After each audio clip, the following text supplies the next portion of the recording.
Starting a podcast, essential and optional gear to begin. A microphone is one of the most important parts because this is how your audience will hear your voice.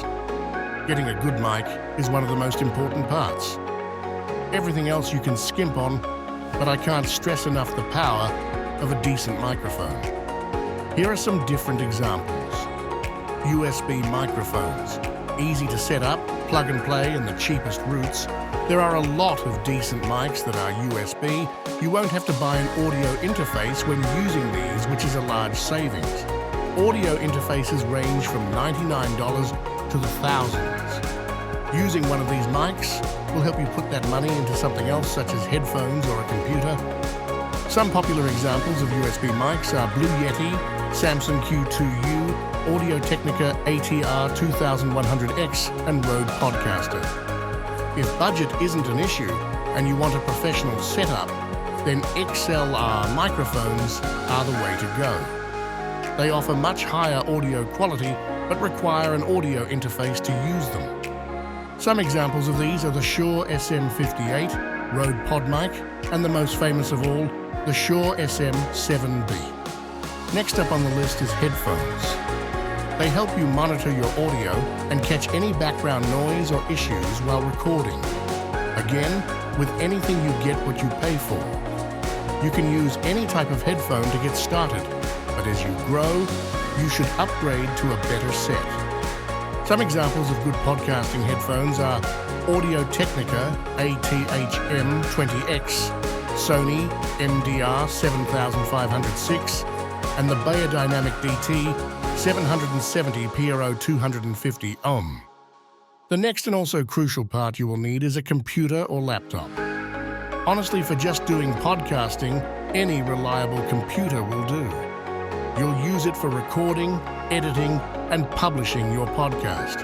You won't need to have the latest and greatest computer to do podcasts. Do keep in mind, however, if you want to grow and one day get into YouTube, then I wouldn't recommend getting a lower tier computer. If this is in the cards for you, then I would stick with the computer you currently have. Use that to start and grow your podcast. Then later on, get a better computer for YouTube. Along with the computer, you will also need recording software, often simply called a DAW. It stands for Digital Audio Workstation. This is how you get the audio from your USB mic or the interface powering your XLR mic to record on the computer.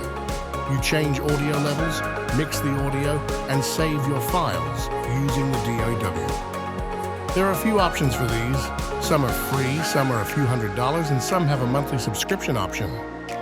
The top free DAWs are Audacity for Windows, Mac, Linux, and GarageBand that comes with a Mac for free. Some paid DAWs are Adobe Audition, Cubase, and Logic Pro for Macs. The next thing you may or may not need is to include a pop filter or windscreen for the microphone. Some mics come with this and some don't. If you don't see a foam cover on your mic, then it most likely doesn't have this.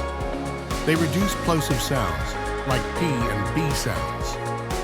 Without the use of these, your audience will cringe every time you have a hard S or have a P or B sound.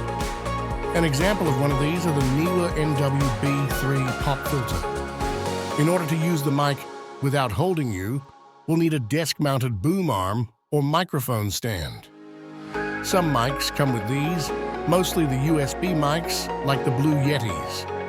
Some type of mounting is very important as it keeps your microphone steady and positioned correctly during recording. You won't have the knocking nose if you're holding the mic and moving around. An example of this is the X-Tech boom arm. If you have an XLR microphone like the Shure SM7B, then you will need an audio interface. Again, these are not needed for USB mics, so if on a budget, look for a USB mic. The interface converts analog audio to digital signals for your computer. The XLR mics require what's known as phantom power, which most interfaces will have. Some examples of these are Focusrite Scarlett 2i2, Behringer UMC22.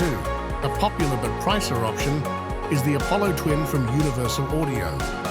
Now, after you have everything set up, you will need to have a podcast hosting platform. you'll need a place to upload your episodes so they can be distributed to platforms like Spotify and Apple Podcasts. Some examples of these are Buzzsprout, Anchor, which is free, Libsyn, and Podbean. Another hidden cost of starting a podcast is acoustic treatment. I left this last on the list because if you are in a room with couches or carpet, you may not really need this, at least not in the beginning. If you are in an empty room with hard floors, you will need to look into treating the room. The main thing they do is to reduce echo and background noise in your recording space. Some options are the well-known foam panels and bass traps. If you're in a pinch, you can even use blankets and rugs to help soak up some of that sound. If you travel a lot and can't treat the room, I'd recommend to get a SE reflection filter. They are perfect for when you don't know where your next recording is going to be. A final note, if you're going to have more than one person on the podcast, is to invest into a mixing board. They are useful for live shows or multi-person podcasts. Starting out, you can get away with not using one, but as you grow, you should learn how to use one to get the most out of your podcast. Some examples of these are the Rodecaster Pro, Behringer, Xenix Q802 USB, and the popular Go XLR. By starting simple, you can focus on creating great content and upgrading your setup as you grow. You can create your podcast without breaking the bank. Start by a good USB mic that has a built-in pop filter. Use the computer you already own, use the free software, and get to work. I put links to these items in the description if you want to learn more. Please like and subscribe, and best of luck.